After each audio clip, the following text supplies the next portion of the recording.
Okay, so today's daf is Tzadi Zayin. We are going to start with V'hashtad Ditanei, which is where the two dots are. It's a fourth line of the page. V'hashtad Ditanei Avod Shmuel bar Rav Yitzchak Elohen Yishanot Kol Sheyesh Ben Ritzuot Umkusharot Chadashot Yesh Ben Ritzuot Ve'lo Mkusharot. So we talked yesterday about this distinction between Yishanot and Chadashot. So you find tefillin abandoned in the field, and the question is, what is the status of those tefillin? So, and if they are tefillin, if they're certainly tefillin, so then we're allowed to, even on Shabbat, you have to find some kind of way to bring these tefillin from the field into a private domain, and one of the ways you could do it is by wearing them and so on. So one opinion was that whether they're chadashot or yishanot, you can do it. The other one said if they're chadashot, you can't do it. And so up till now we assumed that chadashot meant that they were that since they didn't have any.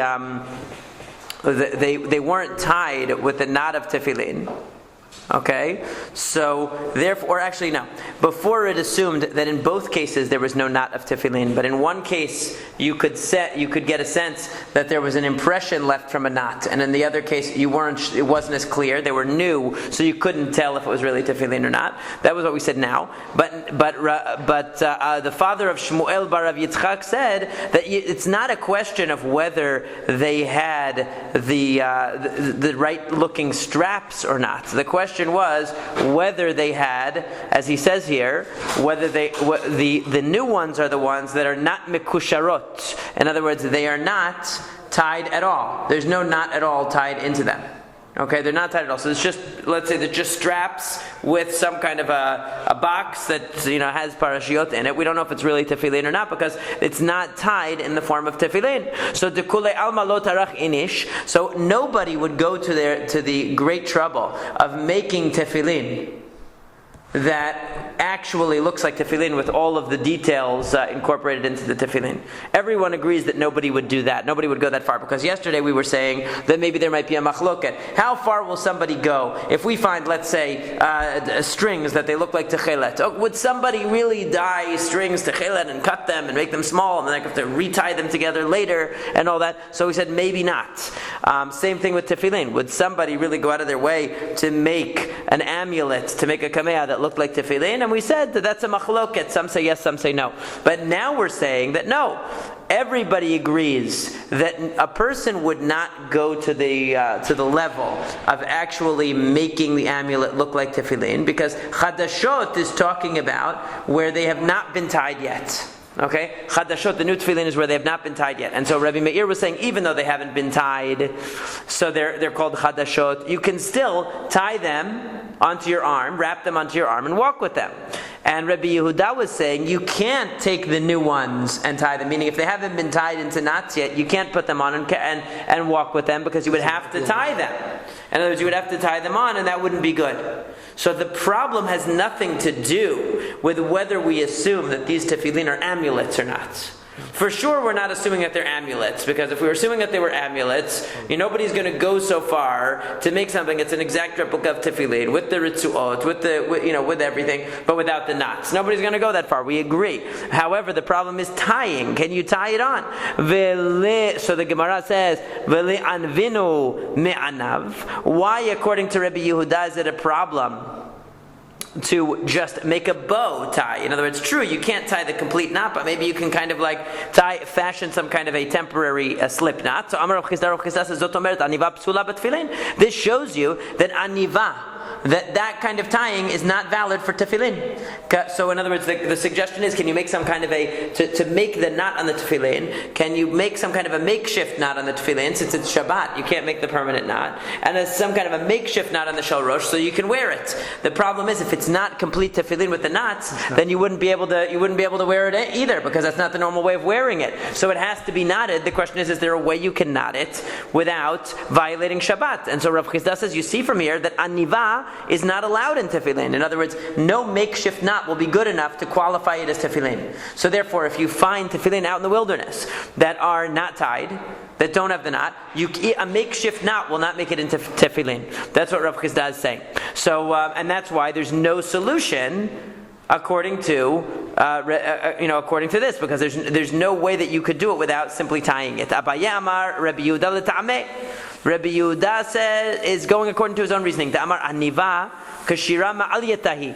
According to Rabbi Yehuda, aniva is actually considered tying on Shabbat. In other words, you can't even make a bow tie on Shabbat, according to Rabbi Yehuda. You can't tie your shoe even one time, even one loop. You can't do. And so therefore, according to Rabbi Yehuda, that kind of tying could be valid for tefillin, but would also be a violation of Shabbat, because it's considered kashira. That's why he's saying, if you find chadashot, you can't do anything, because if you're going to try to tie it, even the loosest tying, it's going to be invalid. It's going to be a violation of Shabbat, because it's going to be considered tying. That's the problem. So the Gemara says, halav hachi anivlohu. That implies that if it were not Shabbat, a slip knot would be enough. You could make a slip knot dalid in the back of your tefillin. You wouldn't have to make a full permanent knot in the back of the tefillin. So the Amar Rav Yehuda Bered Rav Shmuel Bar Shelat Mishmei de Rav. Did not Rav Yehuda, the son of Rav Shmuel, son of Shelat, say in the name of Rav, Kesher shel tefillin halacha Moshe misinayu? Didn't he say that the way that the knot in the tefillin is made, that's a law passed down from Moshe from Har Sinai? Amar Rav Nachman vinoyein levar, and Rav Nachman added on to that, and their beauty has to be facing outward, meaning the black part of the strap has to be facing outward. That's what it means according to Tosafot. According to Rashi, it means that the shin has to be on the outside, protruding the way that it does on the tefillin shel rosh. That's just another point. But the basic issue is that the way we tie the knot of tefillin is halacha Moshe misinai. How could you suggest that a slip knot version of that would be good? Of course it's not good. So the Gemara answers that perhaps it's possible that you could make a knot that is technically, now I'm not exactly sure how you would do this because I'm not an expert in knot tying, but that you could make a bow tie. In other words, you could... Where do you... That is, I understand. Yeah. What is the... On the shel rosh, on the shel yad, the little thing is supposed to be a yud. So if you were to make that knot, let's say in a way that doesn't constitute a full knot, but it's a type of slip knot. In other words, it's still a loose knot, but it has the right shape, and it looks like the knot of tefillin. That could be enough. But Rabbi Yehuda would say that's a violation of Shabbat. That's why you can't do it. That's why you can't do it, because it's a violation of Shabbat. Whereas according to the other view, apparently you could do that in order to qualify it as tefillin, as long as you do it in a way that's not permanent, and therefore it wouldn't be violating Shabbat. It would be making the tefillin wearable. Amar Rav Chisda Amar Rav. Rav Chisda said that Rav said, halokech tefillin b'mishen omumche bodek shetayim shel yad v'achat shel rosh. Oh, shetayim shel rosh v'achat shel yad. Now, if you want to buy tefillin from somebody who's not an expert, in other words, he's not established as a trustworthy seller of tefillin, so what do? You have to check 2 of the shel yad and 1 shel rosh out of what he has. In other words, he's a retailer. So you have to check 2 of his shel yad, 1 of his shel rosh, or 2 of his shel rosh and 1 of the shel yad. So the Gemara asks, "Ma nafshach im echad gavra kazabin livdok o shel yad o shel rosh? Im yitrei tzlata gavrei zabin kol chad v'chad liba'e b'dika." Now, I don't understand. If you're buying all 3 tefillin from the same guy, why can't you just check 3 shel rosh or 3 shel yad? Why do you have to check 2 rosh and 1 yad, or 2 yad and 1 rosh? And if it's from 3 different people, you should have to check each person. You have to check. It shouldn't be enough that you checked 2 here and 1 here. So le'olam mechad gavra, really it's talking about mechad gavra zabin, you bought from 1 person. But inan demitmacheh b'shel yad b'shel rosh. The thing is, you need 2 things. You need 3 checkings, and you need to check at least 1 shel yad and 1 shel rosh. So you're going to have to check 2 of a shel yad or 2 shel rosh, because you need a total of 3 checkings. But you need to check him out insofar as shel rosh is concerned and insofar as shel yad is concerned. So therefore, you need a total of 3, mixing and matching shel yad and shel rosh. Is that true? V'hatanei Rabba bar Shmuel, but didn't Rabba bar Shmuel say, "But tefillin bodek shalosh shel yad v'shel rosh"? Didn't he say you have to check 3 shel yad v'shel rosh? My love, doesn't he mean O shalosh shel yad, O shalosh shel rosh? Doesn't he mean that you have to choose 3, either 3 shel yad or 3 shel rosh? That's what it sounds like. Lo, shalosh mehen shel yad. Shalosh. What he meant was 3. Mehen shel yad, mehen shel rosh. What he meant was some of them. In other words, you have to check a total of 3. Some will be shel rosh, some will be shel yad. Now, obviously, since you have an odd number, you're going to have 2 yad and 1 rosh, or 2 rosh and 1 yad. And that's how you check them out. Ve'atani Rav Kana said, but tefillin bodek shtaim shel yad v'shel rosh. Didn't Rav Kana say that you're supposed to check 2 shel yad v'shel rosh, 1 shel yad and 1 shel rosh? Where's the 3? Why only 2? Hamani Rabbihi. This is Rabbi's view. This is Rabbi Yehuda Nasi's view. Ta'amar b'trei zimnei havechazaka. Because there's a major machloket among the Chachamim. What establishes a presumption, a chazaka? According to Rabbi, you only need 2 times. You check them 2 times, it's good enough. If that's true, Rabbi emasefa. But what about the end? V'chen b'tzavat. If you have a collection of tefillin, v'chen b'tzavat shelishi. In other words, if you have the guy brings you, let's say, what they used to do was they would put a whole bunch of tefillin that they would tie them all together. It was like a batch, I guess is the word, right? So you bring a batch of tefillin. In each one of the batches, you have to check. V'chen b'tzavat shelishi. V'Rabbi, if it's Rabbi shelishi mi itlei. Okay. In other words, if the person, if we're talking here according to Rabbi, so then why does he have to check the 3rd pile? He checked, in other words, 1 batch, 2 batches, that should be enough. Why does he have to check 3 batches? He's saying he has to check from each, a shel yad and a shel rosh from each. From the 1st batch, from the 2nd batch. Why from the 3rd batch? So, modeh Rabbi b'tzvatim. Dimitrei tzlata gavrei zabin. Well, the thing is that Rabbi will agree in this case, because since these collections, these batches of tefillin come from all different sources, they're compiled from different sources, so therefore, you have to check each batch independently. But if that's the case, so then why does he stop at 3? If every batch is from a different seller and the retailer gets it from a different supplier, so why shouldn't you have to check every batch? That's true. That's true.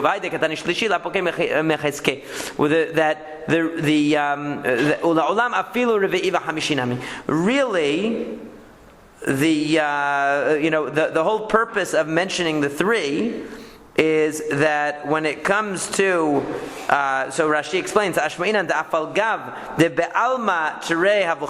even though in general Rabbi holds that that only 2 is required to establish a presumption, but when it comes to batches, he doesn't hold by presumption. In other words, the reason why he goes to number 3 is not to say that there's something special about the number 3. It's to say that even though normally I say you only need 2 for a chazakah, here there's no chazakah, there's no presumption, because every batch comes from a different source. So by mentioning the 3rd case, he's saying 3rd and 4th and 5th and 6th and so on. But by mentioning more than his usual number, which is 2, he indicates that it has to go beyond the normal number. But really it goes on infinitely. So now, we said before that if a person finds batches of tefillin tied together in the field rather than individual pair of tefillin, so then what does he do? So he has different options. He can stay there till after Shabbat and bring it. So now he says, "My tzivatim or my kerichot." What's the difference between tzivatim and kerichot? These 2 words mean basically the same thing. Amar Rav Yehuda, Rav Yehuda said that Rav says hen tzivatim, hen kerichot. It's the same thing. But tzivatim zuzei krichot de krichan tuva. The difference is that in what's called what is the first case, in other words, the tzivatim is where each pair is tied together. The shel yad and shel rosh is tied together, and that pair is tied to the other ones. In krichot, they're all just tied together. Their pairs are not paired with one another. Okay, that's the only difference. But really, it's the same. In the end, it's just a big conglomerate of tefillin. So now the Gemara asks, quotes the Mishnah that you wait there and then bring them when you find a huge pile of tefillin all tied together. So why don't you just wear them one at a time? What's the problem? You have a big pile of tefillin. Take each pair like you would if you found 1 pair or 2 pair. So you find 20 pairs. So why don't you just take each pair, put it on, and wear it home, come back, bring another one? Why do you have to sit there? The Gemara says, Amar Rav Yitzchak, but Rav Yehuda. Rav Yitzchak, the son of Rav Yehuda, says, that my father taught me. Okay, Rav Yitzchak, the son of Rav Yehuda, said, my father, Rav Yehuda, taught me. Kol she'ilo machnisan zugzug v'chalot kol shkiyat hachama machnisan zugzug v'ilo machshich alehem mvian. Very simple answer. Why does the Mishnah mention that that you have to sit there till the end of Shabbat? It's talking about a case where there's so many pair of tefillin that if you were to wear each one and walk into the courtyard, it would take you all day long, and it would be nighttime by the time you finished. That's why. But if there's enough time between now and the end of Shabbat to be able to wear each one and go back and forth, then you would do it. We're just saying when you wouldn't have enough time, just wait there. Next case, Ubasakana mechasan veolech. In a case of danger, cover them and go. So what kind of danger are we talking about? We said actually in a baraita that in a case of danger, you don't cover them and leave. You actually carry them pachot midaled amot, which means you don't carry them the full 4 amot. Obviously, that would be carrying in Rishut HaRabim. It's not allowed. But you carry it 2 amot and stop. 2 amot and stop. 2 amot and stop until you get to your destination. So why does our Mishnah say that the solution is to rather than carrying them less than 4 amot, just to cover them? Amar Rav says, look, Kashya, no problem. Ha bisakanat nukhri. No, that's listim. Ha bisakanat listim.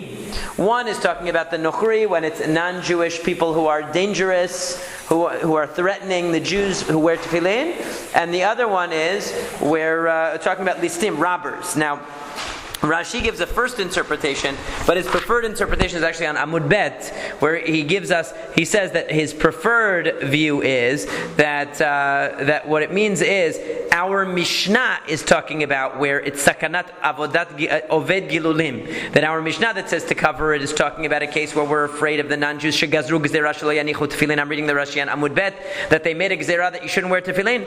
So v'hayu v'sakanat mechasan ve'olech lo akulam matnitim. And so therefore it means all the cases. In other words, in all cases, even if you found 1 pair of tefillin, but since there's a gezerah that the government has made against Jews wearing tefillin in any situation, so you don't want to be caught carrying them less than 4 amot, and you don't want to be caught wearing them. So you just cover them and you go and you figure you'll sneak it home later. Okay, if they're found in his hand, or it's heard by it becomes heard to the people, to the government, Yareg, he'll be killed. So then he has to cover them and go. Okay, so he covers them so he doesn't leave them in such a terrible state. And the second case of the Braita, okay, ubasakanat listim, he's afraid of being robbed, so then he doesn't just want to sit there, in other words, until it becomes dark, because he's afraid of robbers. So he wants to get home as soon as possible. So sitting there, like it said, machshich, okay, he's not worried about being caught with tefillin because someone's going to kill him. Right? He's not afraid of that because the government's not going to kill him for having tefillin. But he doesn't want to be out when it's dark because there are robbers who will grab him, steal his stuff, who knows what. Beat him up. So he doesn't want to be there at night. So that's the case where he carries it pachot midalad amot. According to that's Rashi's preferred interpretation. Now we turn to Amud Bet. Amar le Abaye says ba'ayo kipta lematnitin. Sakanat oved gilulim. You said that our Mishnah is talking about Oved Gilulim, it's talking about where the idolaters made a gezerah, they made a decree against wearing tefillin. What about the end? Rabbi Shimon Omer, notan lachavero v'chavero lachavero kol sheken da'av shamilta. What about when Rabbi Shimon says, I have a solution for the problem of bringing tefillin home, hand it to your friend will hand it to his friend will hand it to his friend, in other words, we'll all participate, so no one person ever carries it 4 amot. We share the burden. But that's av shamilta, that's going to be even more public. You don't think people are going to notice a long line of Jews passing tefillin one to the other all the way home? It's going to look like the Israel Day parade. No good. Chasurei mechasra. There's something missing from the Mishnah. This is what it means. That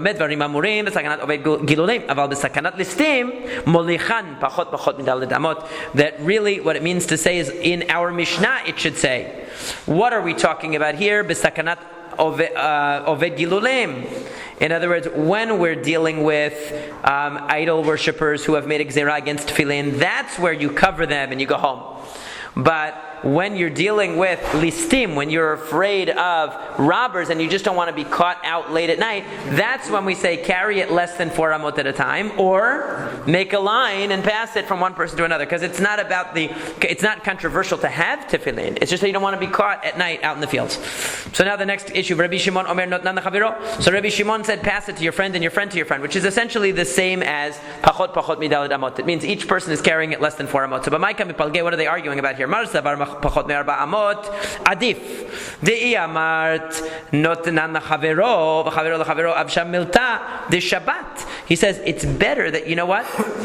You just carry it 4 amot, at less than 4 amot at a time, that's better by yourself. Because if you start involving many people, so the fact that you're bending the rules of Shabbat a little bit is going to become obvious. And we don't want to, it's disrespectful to Shabbat to make a chorus line of people, even though logistically it's the same idea. Each person is carrying at less than 4 amot. But it makes a huge line. In other words, you're having a lot of people involved in the process. So, that's much more noticeable, and it's somewhat disrespectful to Shabbat because you're bending the rules. So he says, better that the one person carry it less than 4 amot at a time. Umar Savar, and one says, Adif, Rabbi Shimon recommends using the line of friends. Why? He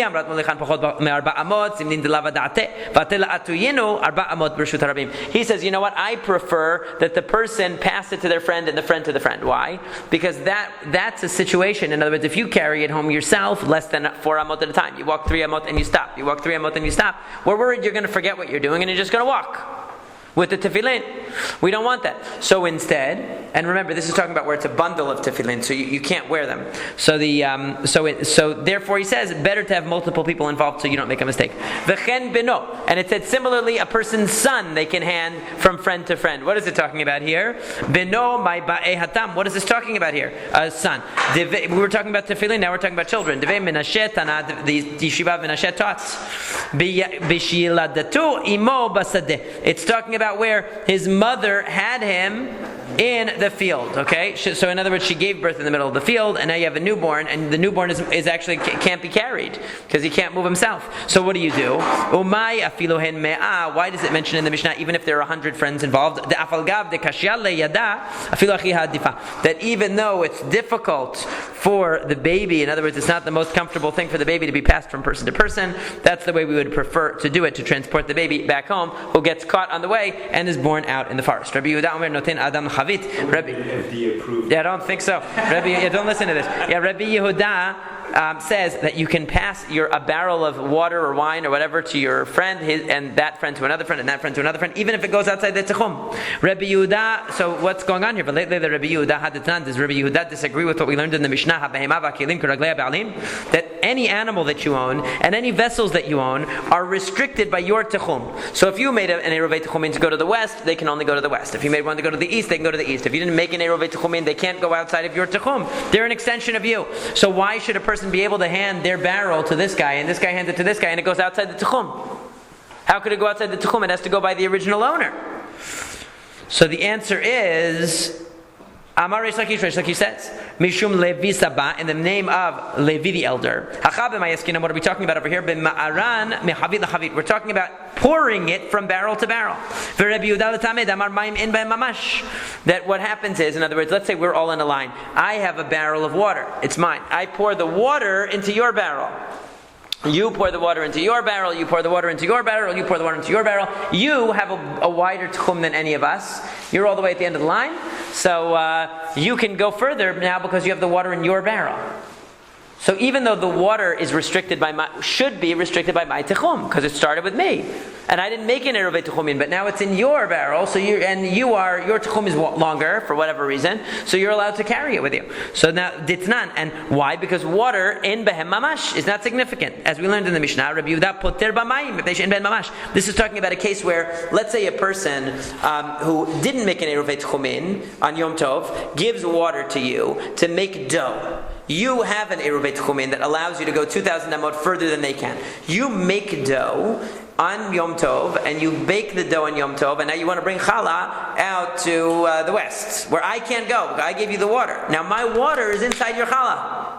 How can you carry my water? Why isn't my water? The water should be restricted by my techum, because at the beginning of Yom Tov it goes by my techum. I didn't make an Eruvei Techumin, so I can't walk 2,000 amot where you're allowed to walk. Yeah, but that's a bigger change. Okay, but you put my water into your challah, so my water's actually in the challah. You transferred ownership of the water. I didn't. But it doesn't matter, because at the beginning of the Yom Tov, it's set by the beginning of Yom Tov. But the water is mabadal to the dough. Well, that's what he's saying, right? That's what he's saying. So the Gemara says, Umay lo te'alech zo. So then the Chachamim answered and said, this thing should not go further than Raglei Ba'alim. That's what the rabbi said at the end of the Mishnah that we read before, that whatever the entity is, the chavit, the barrel, should not go past the Raglei Ba'alim, past the feet of its owner, That's what they answered to Rebbe Yehuda.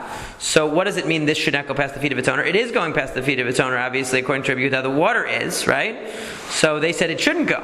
So what they meant was, Lo yalech mashe bazo yoter meraglei ha'ba'alim. In other words, according to this interpretation, we're not talking about the barrel itself traveling outside of the tchum. We're just talking about the water that was in the barrel. Because Rebbe Yehuda says water is not significant. It doesn't have a tchum. And that's why if I give you water to make your challah, and you bake it, it doesn't make that bread now restricted by my tchum because it has my water inside. Okay? So now the Gemara asks, wait a second here, this is not the same thing, because Emar de Shamat le Rabbi Yehuda Echad B'li'an Be'isa Echad Itnehu Be'inayu Mi Shamat le. Rabbi Yehuda is saying that if I give you water and you knead it into a dough and you make a bread, that we don't say that my techum is going to restrict your bread, but that's because the water is absorbed in the dough. You don't see the water. Here we're talking about a big barrel of water. I'm pouring it to you, you're pouring it to you, you're pouring it to you. You can see the water. He's not going to apply techum to that. Why? It's right there. So hashta b'kdera amar Rabbi Yehuda lo batle be'inayu batle, because Rabbi Yehuda even in a pot, Rabbi Yehuda agrees water is not negligible. Certainly when it's filling up a barrel, it's going to not be negligible. Tanya, as we said in the Braita, Rabbi Yehuda omer ma'im melach betelin ba'isa, because Rabbi Yehuda said that if you put water or you put salt into a dough, they become nullified in the dough. Basically, they don't have their own identity. But but they don't become insignificant in a kedera. If you pour water into a stew or into something that you're cooking on the stove, we don't say that because the water absorbs all the flavor and loses its identity. Basically, when you pour water into soup, it becomes part of the soup. Still, we say that it's in there. So you see that when it's be'inayu, when you could see the water, in other words, when it's still substance, it should be that it has a techum. So therefore, Ella Amarava, rather Rava says what we're talking about here is that you had a barrel that belonged to an individual, and that individual's barrel, he went to water that doesn't have shelokan tashvita, which means that shelokan ushvita, the water is just a running spring. A running spring doesn't establish a tchum because it's moving by nature, and he goes, and it also doesn't belong to anybody. So he goes and he collects water in his barrel. So the barrel itself has a limit of tchum, but the water doesn't have a limit of tchum because the water is hefker; it doesn't belong to anybody, and it's constantly moving. So what's the chidush here? That debatla havit legabe mayim. That actually the barrel, even though you would think the barrel in and of itself, it belonged to Jonathan at the beginning, it belonged to Yonatan at the beginning of Yom Tov, so really it should go by his techum. But since what's in it is what counts, and what's in it doesn't have a techum, we don't look at what the barrel's techum is. And what's the basis for this? There's a good precedent for this. Keditznan, as we learned in the Mishnah Masekhet Shabbat, Amotzi hachai b'mita patur, af ala mita.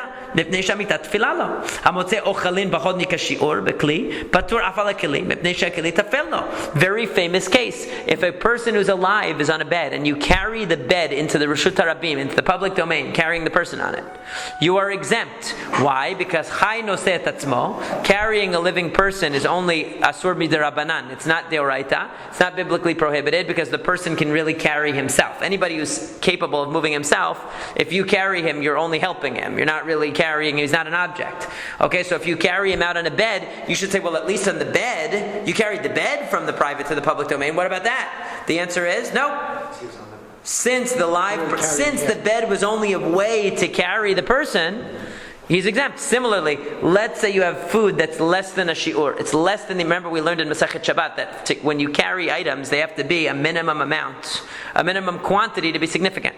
What if you carry a tiny amount, one leaf of something? It's not significant enough to be of any use. So therefore, this food, carrying out this tiny piece of food, is not going to be liable. You're not going to be liable on Shabbat, but you carry it out in a jar. The jar, if you carried the jar by itself, you'd be liable. But since you're carrying the jar to contain the thing that's insignificant, you're not liable because you're really carrying the thing that's insignificant. So too here, what's the barrel doing? It's functioning to carry the water. So even though the barrel has a techum, the water doesn't have a techum. And what are you doing? You're serving the water. So therefore, that's the way they interpret it. Mativ Rav Yosef raised an objection. Rabbi Yehuda Omer B'Shiyara. Rabbi Yehuda says that in a caravan, which implies that only when you're in a case of a caravan, in other words, a caravan that's stranded out in the Reshut HaRabim, they have problems moving things around. They ended up camping in a place where there was no place for them to, they were stuck. They were stuck out in the middle of nowhere. They have a water supply, but they have no way to carry things. So there, the rabbi said, listen, you can pass the water from one person to one person to one person, even if it's going outside the Techum, because you're stuck. You have no choice.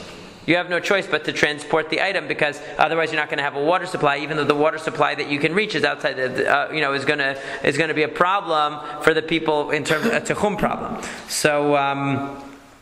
So he says that that's only in a caravan.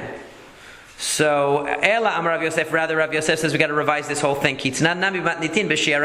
We're talking here in our Mishnah about a shiara, about a caravan. In other words, normally, so it's an emergency situation basically. So it's not about the water, it's not about the barrel had a techum and the water didn't have a techum. It's not about that. What it's about is, in emergency situations, the rabbi says don't worry about the techum.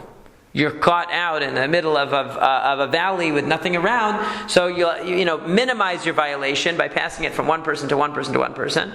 But at the end of the day, we're not going to hold you to the rules of Techum. But that's only in a caravan situation. Abaye disagrees. Abaye Amar b'shiyara afilu chavit shekanata shvita u'mayim shekanu shvita shelo b'shiyara chavit shekanata shvita u'mayim shelo kanu shvita. Abaye says, I'll give you a resolution. When it comes to a caravan, there, even if the barrel and the water had a techum, a limitation, you can pass it from one person to another and one person to another outside of its own techum anyway, because the rabbi said in a case of a caravan, it's a case of emergency and we're going to break the rules. But even when you're not in a caravan, even in a normal situation, where water that you have is, let's say somebody goes and they didn't make an Eruvin Tchumin, and they collect water at the stream and they give it to you, you made an Eruvin Tchumin. Since the water doesn't have a Tchum, only the barrel does, and the barrel serving the water, you can now carry it to as far as you are able to go. And it's no problem that you're going outside the barrel's Tchum. With a caravan, even if you're going outside the barrel's Tchum and the water's Tchum, it wouldn't matter. Okay, it wouldn't matter. So because that's an emergency situation. So another answer, Rav Ashi Amar Rav Ashi says, our Mishnah is actually talking about a case where the barrel and the water are hefker. They have no owners at all, neither the barrel nor the water. And what's the chidush here then? And so what's the chidush here? So Uman Amrulo, and who is the one who says, who is the responding person in our Mishnah? Because remember, there's two views in our Mishnah. One that says you're allowed to pass from one to the other, and one who says no. So who's the one who says no then? If we're dealing with a barrel that's hefker, and the water is hefker, they don't have owners, who would think that it has a techum anyway? Whose techum is it going to have? It's not a person. Right, and it's not owned by a person. So who's the one who objects? It's Rabbi Yochanan ben Nuri, the Amar Chavsei Hefker Konin Shevita. As we learned earlier in the Masekhet, that Rabbi Yochanan ben Nuri has a stringent opinion that even something that's Hefker, even that's something ownerless, acquires Techum based on where it's located. Obviously, the barrel can't make an Eruvin Techumin, right? Because it's not a person, but it can have a Techum, meaning wherever it is its location for that Shabbat. And therefore, he's objecting. But wait a second, if you're telling me that we're dealing with a barrel that has no owner, and we're dealing with a water that has no owner, so why then does Rabbi Yochanan ben Nuri say in the Mishnah this barrel shouldn't go past the feet of its owner? Meaning it shouldn't go a place where its owner can't go. But wait a second, you're saying that it doesn't have an owner. You're saying that's the whole point.